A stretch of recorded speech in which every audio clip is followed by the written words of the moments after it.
अस्सलाम वालेकुम नाज़रीन, धरती टाइम सां गॾु आऊं आहियां अब्दुल अज़ीज़ जतोई।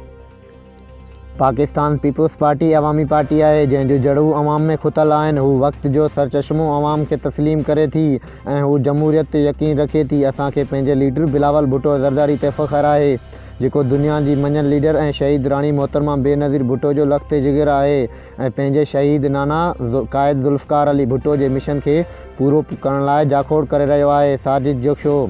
तफ़सील मूजिब पीपल्स पार्टी मुल्क जी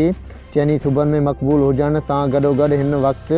ऐं बेक़ाइद शहीद ज़ुल्फ़िकार अली भुट्टो जे मिशन रोटी कपिड़ा मकाम ॾियण वारे ख़्वाब खे पूरो करण जे लाइ जाखोड़ करे रही आहे। अहिड़ो इज़हार सोशल वेलफेयर जे सूबाई वज़ीर मोहम्मद साजिद जोखियो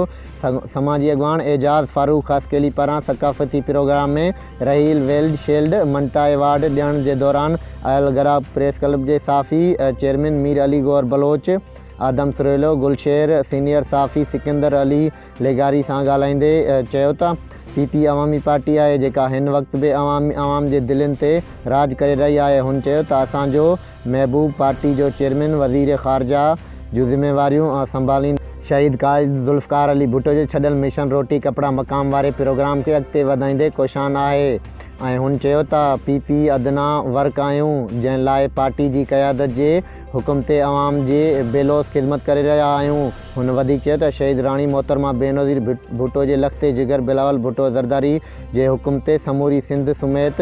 पंहिंजे इलाइक़े जे तरक़ियाती कमनि जहिड़ोक बिजली गैस सेवरेज लाइन रोड रस्ता स्कूल इस्पतालूं ठाराए ॾियण सां गॾोगॾु मज़ीद सहूलियतूं ॾियण लाइ पीपी जी पूरी टीम ऐं महिनत खे सराहियूं था।